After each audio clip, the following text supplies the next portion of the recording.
When you're doing an ordering game that involves potentially repeated variables, it's important to understand the concept of repeater distribution.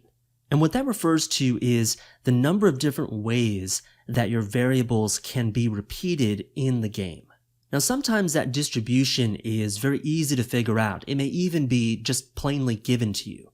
For example, take a look at this set of rules. Here we have the variables A, B, C, and D, and we have 6 slots, and we're told that A and B each appear exactly twice, while C and D each appear exactly once. Each slot must be assigned exactly 1 variable. So the distribution here is pretty straightforward. It's going to be A is going to go 2 times, B will go twice, C will go 1 time, and D will also go 1 time. But what if we had a different set of constraints? Instead of this first constraint here, it now says each variable must be assigned to at least 1 slot, but we still know that every slot will get exactly 1 variable. Now, if this is the set of constraints we got on the number of times that variables must appear, then it can often be extremely useful to figure out the potential different ways that the repeaters can be distributed. For example, could you have one of these variables going in 4 different slots? Could this B go in 4 different slots like this?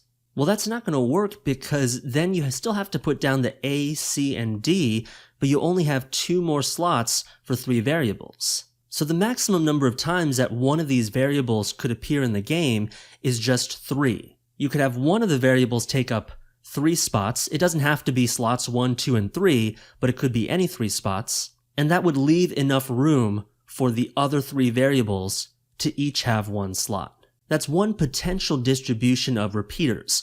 One letter goes 3 times, the other 3 letters will go exactly 1 time. And that kind of information can be really important to keep track of. So as I go through the rules in a game that has repeaters, I'm going to be paying attention to these kinds of rules.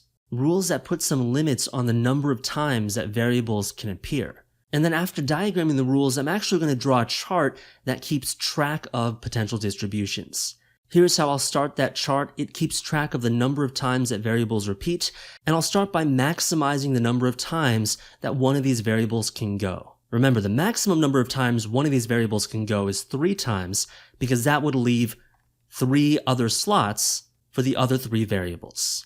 So this is one potential distribution for the number of times variables repeat. One of the letters go 3 times, the other 3 letters will each go once, and that should add up to our total number of slots, 6. But that's not necessarily the only potential distribution for the game. And the way that you figure out other distributions is after you start with your first distribution where you maximize the appearance of one variable, you should subtract 1 from that maximum and then add it to another column. So you could have another distribution where one variable goes 2 times, another variable goes 2 times, and that means your remaining 2 variables will each go once. That's how you add up to 6. And here we have another potential distribution of repeaters. Now, because I've done this process so many times, I can already see that these are going to be the only 2 potential distributions in the game, but if you were uncertain, here is how you would actually prove that these are the only 2 distributions. You would continue with the process of subtracting 1 from the first column and adding it to another column. But you can see that what would happen is you can't come up with any new possibilities. Here I took 1 away from this 2 and added it to the next column, but this just repeats the very first distribution. So it's not an actually new distribution here. And then if you tried to subtract 1 from the second column and add it to the third column, you'd still end up with a 2, 2, 1, 1 distribution. That's the exact same as this 2, 2, 1, 1 distribution. So because there's no other way to get a new arrangement of repeaters, these are the only 2 possibilities. Now, this process of identifying potential repeater distributions is going to be important when you have a rule like this first one here, a rule that is actually putting some constraints on the number of times variables appear. But what if we took this rule away, and it turns out in the game you actually don't know that every single letter has to appear? Maybe some of these letters could be left out. In this situation, it would be a complete waste of time to think about distributions because there's just going to be too many. For example, you could have one letter going all 6 times in all 6 slots, and then all 3 other letters would go 0 times because they'd just be left out of the game. And then you could have a 5, 1, 0, 0 distribution where one letter goes 5 times and then another letter just goes once. or it could be 4200, 3300, and this is just what happens if you only have one or two different letters appearing in the game. You'd then have to go on to think about what happens if 3 letters appear in the game or 4 letters appear in the game. Then you'd have 4110, 3210, 2220, and at some point you can see that this is just going to be a complete waste of time. If you ever find yourself trying to figure out repeater distributions for the game, and you end up drawing out more than 3 or 4 possibilities, it's extremely likely that you are just going in the wrong direction, and you shouldn't waste your time trying to figure out all the possibilities. In almost any game where identifying the different distributions is useful, there's only going to be 1, 2, or maybe at the most 3 different distributions. And in order to have those kinds of constraints, you actually need a rule like this first one. So if you don't have a rule that puts constraints on the number of times that variables can appear, don't worry about figuring out distributions.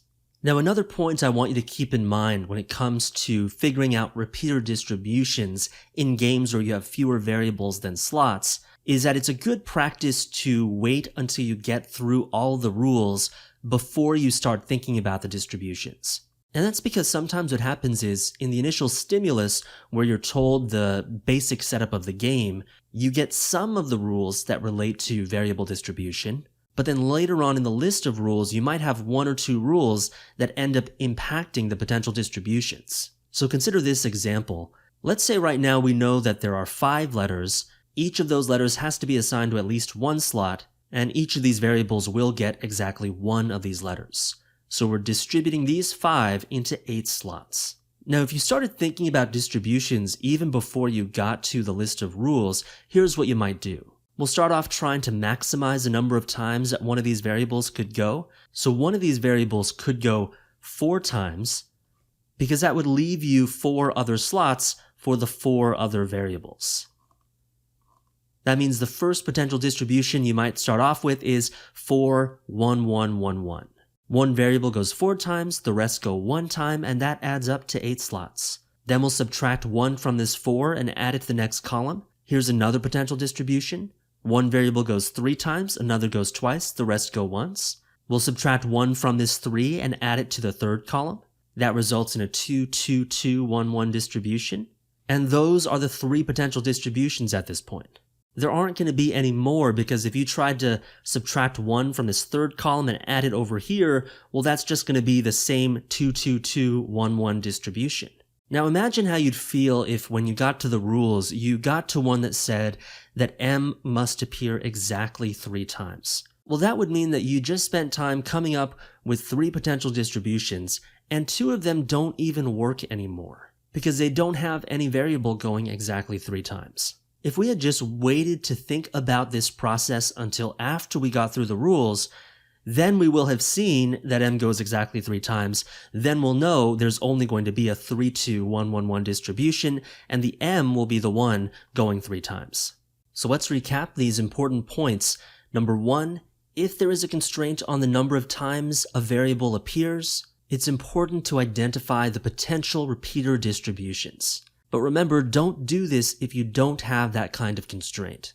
If you start thinking about potential distributions and you start going beyond 4, 5, 6 different distributions, that's a sign that something has gone wrong. Either you're missing one of the constraints in the game on the number of times variables repeat, or that's just not what the game is going to be about, and you're wasting your time with that.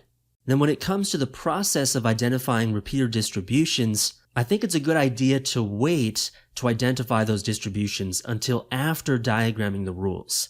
That's because sometimes you will have rules that will further limit the number of distributions, and you want to make sure that you take those into account.